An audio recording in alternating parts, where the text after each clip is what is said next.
Hello students, welcome back to Mindshaper Academy. So this is chapter number 1 rational number part 6. तो इस part में हम क्या करने वाले हैं, सबसे पहले तो हम रिवाइज करेंगे जो भी हमने पार्ट 1 से पार्ट 5 में स्टडी किया है. क्विकली हम उसको रिवाइज कर लेंगे और उसके बाद हम इसमें जो एक्सरसाइज 1.1 है उसके क्वेश्चन शुरू करेंगे.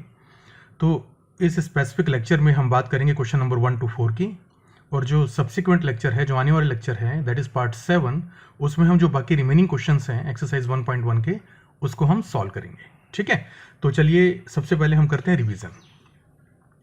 तो जो पार्ट 1 है उसमें हमने बात की थी रिव्यू ऑफ नंबर्स की. नंबर्स जो आपने प्रीवियस क्लासेस में पढ़े हैं उन सबको हमने 1 by 1 रिवाइज किया था, और रैशनल नंबर की डेफिनेशन भी हमने देखी थी कि भाई क्या होते हैं रैशनल नंबर. ठीक है, तो हम क्विकली रिव्यू कर लेते हैं इसको. तो नेचुरल नंबर्स क्या होते हैं? The number starting from 1 2 3 going onwards. ठीक है. होल नंबर्स क्या होते हैं? अगर हम इसमें 0 इंक्लूड कर देंगे तो बन जाएंगे whole numbers. So whole numbers are 0 1 2 3 and so on. Integers क्या होते हैं? इंटीजर्स होते हैं कि अगर इसमें हम होल नंबर्स में नेगेटिव नंबर्स को भी इंक्लूड कर देंगे तो मिल जाएंगे हमको इंटीजर्स. तो इसका मतलब सबसे पहले होल नंबर्स लिख लेते हैं हम, और इसमें हम नेगेटिव नंबर्स को भी इंक्लूड कर लेते हैं, -1 -2 -3 एंड सो ऑन. राइट. और रैशनल नंबर्स क्या होते हैं? Any number which can be represented in the form of p by q, जिसमें p हमारा होता है इंटीजर एंड q जो होता है that is non zero integer.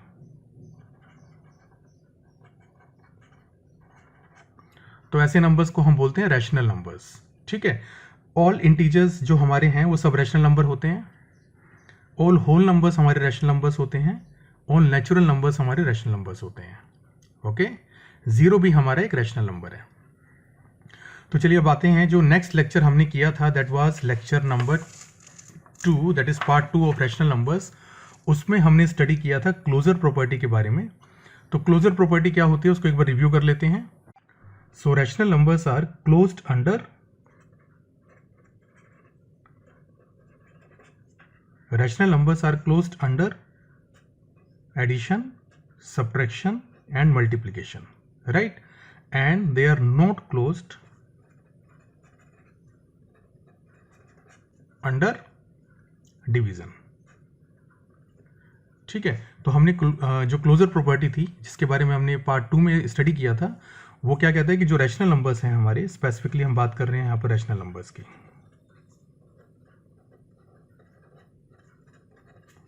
So rational numbers are closed under addition, subtraction, multiplication and they are not closed under division. So closure का मतलब क्या होता है कि अगर आप दो रैशनल नंबर लें a और b और इसके बीच में कोई एक ऑपरेशन परफॉर्म करें, something which is represented by dot here, तो डॉट कोड भी प्लस माइनस मल्टीप्लीकेशन और डिवीजन, और अगर आपको जो रिजल्ट मिलता है वो भी एक रैशनल नंबर ही है, तो हम बोलेंगे कि भाई जो हमारा रैशनल नंबर है वो इसके लिए क्लोज है, इस ऑपरेशन के लिए क्लोज है. तो ये मतलब होता है क्लोजर प्रॉपर्टी का. ठीक है. नेक्स्ट आ जाते हैं कम्यूटेटिविटी प्रॉपर्टी. तो जो हमारा पार्ट 3 था रैशनल नंबर्स का, उसमें हमने स्टडी किया था डिटेल में कम्यूटेटिविटी प्रॉपर्टी के बारे में. तो कम्यूटेटिविटी प्रॉपर्टी क्या कहती है कि अगर आप दो रैशनल नंबर लेते हैं, लेट अस से a और b, और इसके बीच में कोई ऑपरेशन परफॉर्म करते हैं और कुछ रिजल्ट आता है, अगर वो रिजल्ट इसके इक्वल है कि अगर आप इसका ऑर्डर चेंज कर दें, b ऑपरेशन a, और रिजल्ट आपका सेम आए, तो उसको हम बोलेंगे कि ये ऑपरेटर हमारा कम्यूटेटिव है रैशनल नंबर्स के लिए. ठीक है. तो हमने देखा था कि जो प्लस है और मल्टीप्लिकेशन है, हमारी जो रैशनल नंबर्स है they are commutative for addition and multiplication, and जो हमारी डिवीजन और सब्ट्रैक्शन है, तो सब्ट्रैक्शन एंड डिवीजन, सो इसके लिए वो कम्यूटेटिव नहीं होते. सो सब्ट्रैक्शन एंड डिवीजन के लिए not commutative, and addition and multiplication के लिए क्या होते हैं? कम्यूटेटिव. ओके. तो ये हमने स्टडी किया था. फाइनली हमने बात की थी एसोसिएटिविटी प्रॉपर्टी की. तो इसमें हमने क्या देखा था कि अगर हम 3 रैशनल नंबर लेते हैं a b c, ओके, और इसमें कुछ ऑपरेशन हम परफॉर्म करते हैं, तो अगर हम सबसे पहले a और b इसमें ऑपरेशन परफॉर्म करें और जो रिजल्ट आए उसका ऑपरेशन सी के साथ परफॉर्म करें, और ये हमारा इक्वल आता है ए ऑपरेशन, सबसे पहले हम बी और सी के बीच में ऑपरेशन परफॉर्म करें और फिर ए से करें।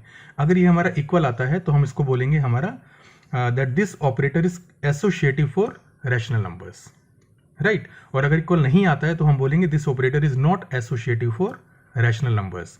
तो हमने देखा था कि भाई प्लस और मल्टीप्लिकेशन ये दोनों हमारे क्या हैं, they are associative for rational numbers, and जो हमारा माइनस था और डिवीजन था दे आर नॉट एसोसिएटिव।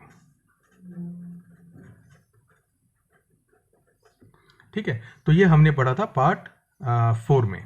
तो ये जितने भी लेक्चर्स की हम बात कर रहे हैं इन सब के लिए या तो आई कार्ड पे आप क्लिक कर लीजिए ऊपर, या फिर नीचे इन सब के लिंक्स आपको डिस्क्रिप्शन बॉक्स में मिल जाएंगे। ठीक है, लेक्चर 5 में जो हमने स्टडी किया था वो था एडिटिव आइडेंटिटी के बारे में, एंड हमारा था मल्टीप्लिकेटिव, सो यहाँ पे रॉन्ग लिखा है, मल्टीप्लिकेटिव आइडेंटिटी के बारे में हमने बात की थी, नेगेटिव और additive inverse of rational number, and finally हमने बात की थी रेसिप्रोकल और multiplicative inverse of the rational number. ठीक है, तो इन सबको एक बार जल्दी से रिव्यू कर लेते हैं। तो एडिटिव आइडेंटिटी का मतलब क्या होता है? एडिटिव आइडेंटिटी का मतलब यह है कि आप कोई भी रैशनल नंबर लीजिए, अगर उसमें इफ यू ऐड समथिंग और आपको हमेशा वो सेम रैशनल नंबर ही मिलेगा, तो जो आपने ऐड किया उसको हम बोलेंगे एडिटिव आइडेंटिटी। सो रैशनल नंबर्स के लिए जो एडिटिव आइडेंटिटी होती है वो होती है 0। ठीक है, कोई किसी भी रैशनल नंबर को आप 0 में ऐड कर दीजिए, आपको हमेशा सेम रैशनल नंबर मिलेगा। अब आते हैं मल्टीप्लिकेटिव आइडेंटिटी। मल्टीप्लिकेटिव आइडेंटिटी क्या होती है कि अगर आप एक रैशनल नंबर लेते हैं और उसको आप किसी से मल्टीप्लाई करते हैं और आपको सेम नंबर मिलता है, तो ये जो हमने जिससे आपने मल्टीप्लाई किया है इसको बोलेंगे हम multiplicative identity of the rational number. तो यहाँ पर जो हमारे रैशनल नंबर्स होते हैं उसके लिए मल्टीप्लिकेटिव आइडेंटिटी क्या होती है? 1। ठीक है, नेक्स्ट आ जाते हैं नेगेटिव और additive inverse of a rational number. तो नेगेटिव और एडिटिव इनवर्स क्या होता है कि कोई रैशनल नंबर आपने लिया a, इसमें आप क्या ऐड करें, इसमें आप क्या ऐड करें कि आपको 0 मिले, तो इसमें आप ऐड करेंगे -a। सो ये जो आपका होगा this is known as additive inverse. Okay, so जैसे अगर आप कहते हैं 2/3, तो इसका एडिटिव इनवर्स क्या होगा? -2/3, बिकॉज -2/3 को अगर आप 2/3 में ऐड करते हैं तो आपको 0 मिलता है। ठीक है, ऐसे ही नेक्स्ट जो हमने देखा था वो देखा था मल्टीप्लिकेटिव इनवर्स के बारे में और रेसिप्रोकल के बारे में। तो अगर कोई रैशनल नंबर आपके पास है, लेट अस से यहाँ पर हम बात करते हैं लेट से a1 divide by b1। Okay, तो ये हमारा एक रैशनल नंबर है a1 बाई b1, और इसमें अगर हम किसी दूसरे रैशनल नंबर से मल्टीप्लाई करें या किसी भी नंबर से मल्टीप्लाई करें और हमको रिजल्ट हमेशा 1 मिले, तो ये जिससे हमने किया उसको हम बोलेंगे multiplicative inverse of the rational number. तो यहाँ पर क्या होता है, मल्टीप्लिकेटिव इनवर्स कैसे कंप्यूट करते हैं कि जो एक्चुअल नंबर है उसका डिनोमिनेटर को तो आप न्यूमिनेटर में लिख दीजिए और न्यूमिनेटर को आप डिनोमिनेटर में लिख दीजिए, तो ये बन जाएगा मल्टीप्लिकेटिव इनवर्स। तो फॉर एग्जांपल 2/3 की अगर हम बात करें तो इसका मल्टीप्लिकेटिव इनवर्स क्या होगा? 3/2। ठीक है, तो जो 2 और प्रॉपर्टीज के बारे में हमने प्रीवियस लेक्चर में पढ़ा था वो है distributivity of multiplication over addition for rational numbers as well as distributivity of multiplication over subtraction, right.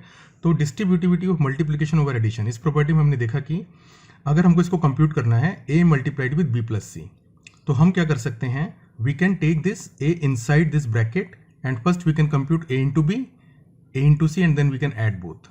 Okay, तो चाहे आप इस तरीके से कंप्यूट करें चाहे आप इस तरीके से कंप्यूट करें, रैशनल नंबर्स के लिए आपको हमेशा सेम वैल्यू मिलेगी। ओके, तो ये हमने देखा distributivity of multiplication over addition.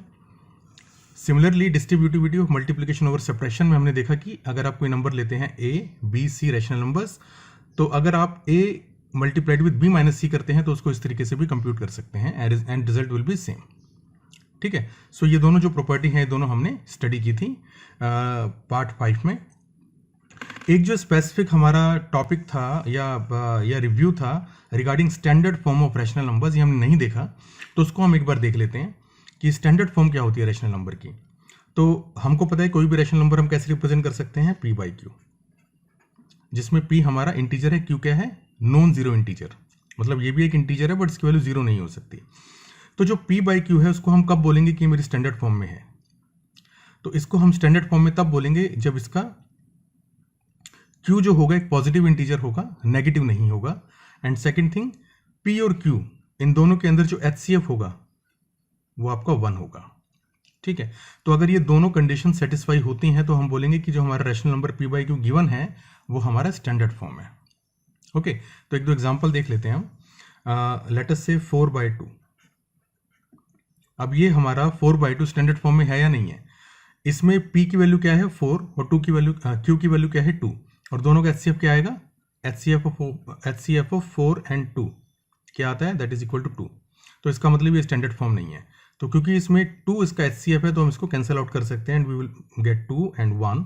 So 4/2 is equal to 2/1। So this is the standard form. ये हमारी है स्टैंडर्ड फॉर्म, राइट। ये हमारी स्टैंडर्ड फॉर्म नहीं है। अच्छा, एक हम लेते हैं negative number. So let us से 2/-3। सो 2/-3 स्टैंडर्ड फॉर्म है या नहीं है? 2/-3 स्टैंडर्ड फॉर्म नहीं है बिकॉज हमारा जो डिनोमिनेटर है that should be a positive integer, but यहाँ पर डिनोमिनेटर क्या है? नेगेटिव। तो इसको हम कैसे लिख सकते हैं? This is equal to -2/3। ठीक है, दोनों को -1 से मल्टीप्लाई कर देते तो हमको -2/3 मिलता है। सो ये भी एक नेगेटिव रैशनल नंबर है, ये भी नेगेटिव रैशनल नंबर है और दोनों हम किसी भी तरीके से रिप्रेजेंट कर सकते हैं। तो ये हमारी है स्टैंडर्ड फॉर्म।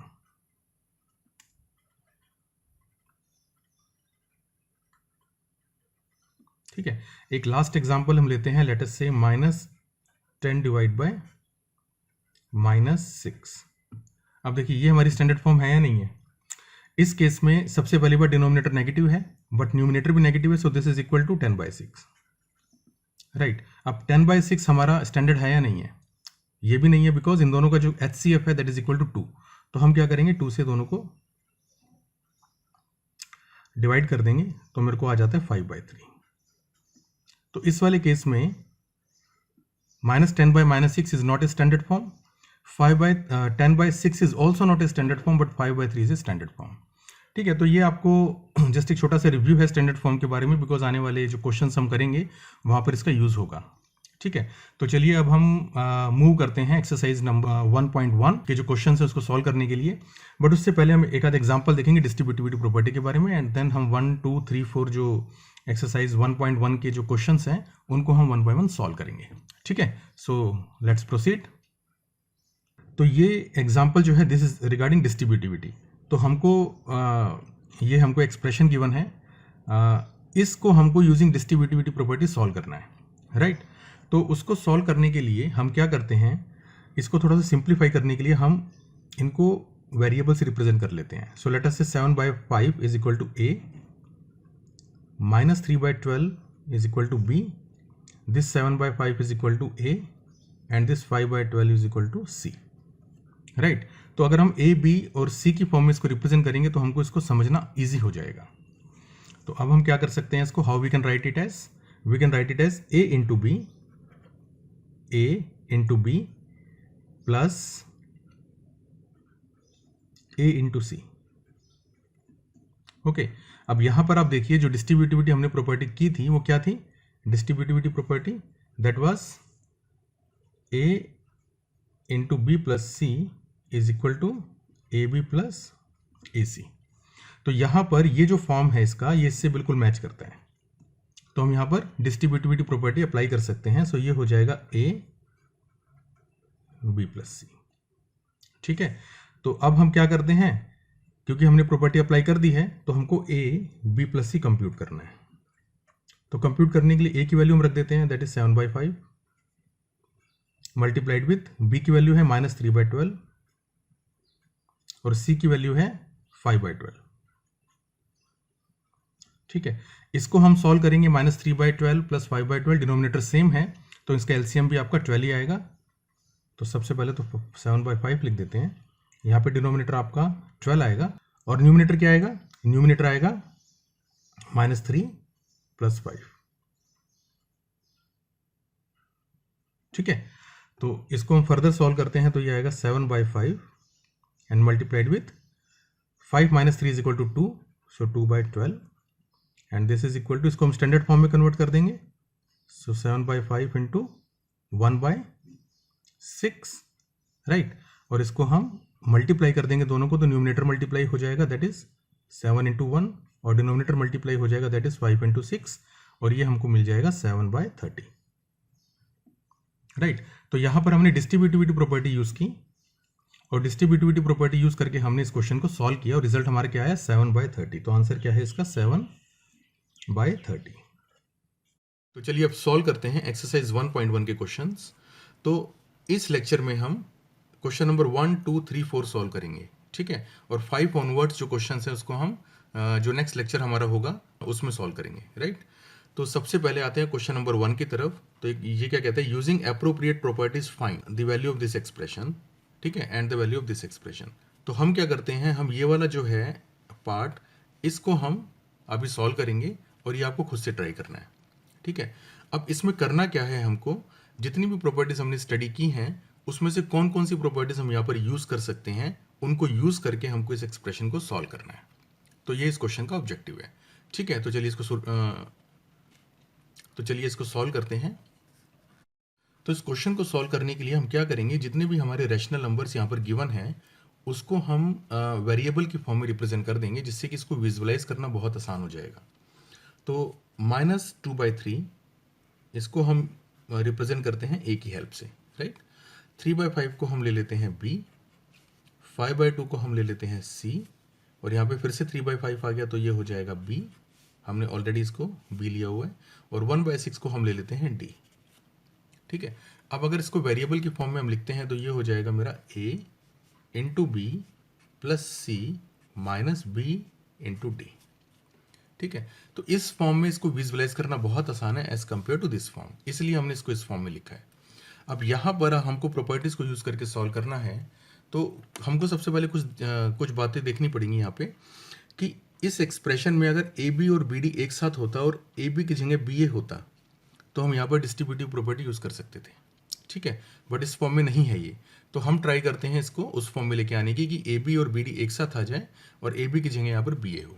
राइट, तो सबसे पहले हम ए बी की जगह बी ए हो, इसके लिए क्या कर सकते हैं, we can use commutative property. So we know that multiplication operator is commutative for rational number, तो इसका मतलब a b is equal to b a. Right, तो इसलिए हम यहां पर कैसे लिख सकते हैं इसको, b into a plus c minus b d, ठीक है। Next we know that addition operator is also commutative for rational numbers, तो इसका मतलब ये जो दोनों हमारे हैं b a plus c, we can write it as c plus a b, तो ये हो जाएगा c plus b a minus b d. Right, अब ये हमारा जिस फॉर्म में हम चाह रहे थे उस फॉर्म में हमको मिल गया है। तो यहाँ पर B a minus b d, तो आपने देखा है कि अभी थोड़ी देर पहले हमने जो रिव्यू किया था उसमें हमने distributivity property of multiplication over subtraction study की थी। राइट, तो वो क्या होती है कि अगर हमको गिवन है बी ए माइनस डी, तो इसको हम कैसे लिख सकते हैं, we can write it as b a minus b D.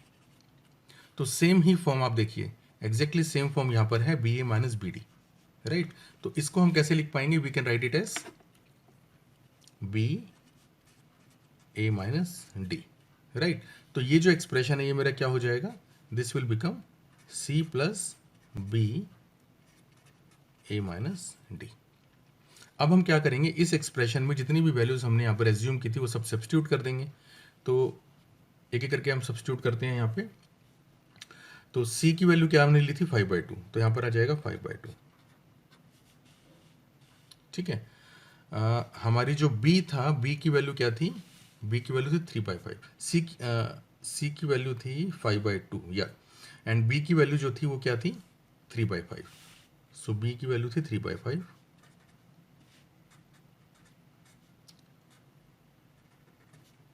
a की वैल्यू थी -2/3, तो यहाँ पर -2/3 की लिख देंगे हम, और माइनस d की वैल्यू क्या थी 1/6, तो यहाँ पर हमने 1/6 लिख दिया, ठीक है। तो इस तरीके से हमने 5/2 प्लस 3/5 मल्टीप्लाइड विथ -2/3 माइनस 1/6, तो तीन प्रॉपर्टी को यूज करके इस एक्सप्रेशन को हमने इस फॉर्म में कन्वर्ट कर दिया है। राइट, अब इसको सॉल्व कर लेते हैं। इसको सॉल्व करना बड़ा आसान है। सबसे पहले ब्रैकेट के अंदर जो -2/3 माइनस 1/6 है इसको सॉल्व कर लेते हैं। तो -2/3 माइनस 1/6, तो इसको कैसे करेंगे, इसका हमको एलसीएम लेना है।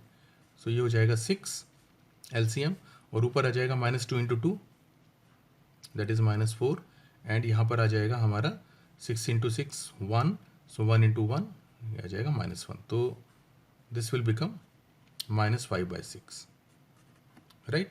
तो इसको हम यहाँ पर सब्स्टिट्यूट कर देंगे, तो यहाँ पर आ जाएगा हमारा 5/2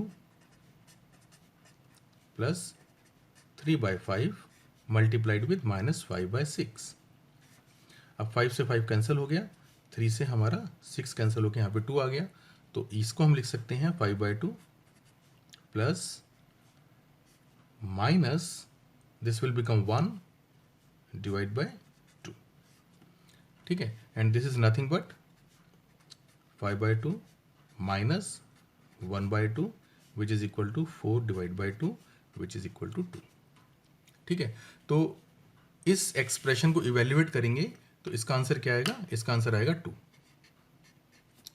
ओके। और हमने कौन कौन सी प्रॉपर्टी यूज की, हमने प्रॉपर्टीज यूज की 3। सबसे पहली प्रॉपर्टी हमने यूज की that commutativity for addition operation, commutativity for multiplication operation and distributivity of multiplication over subtraction. तो ये 3 प्रॉपर्टी यूज करके हमने इसको इवेल्युएट किया है।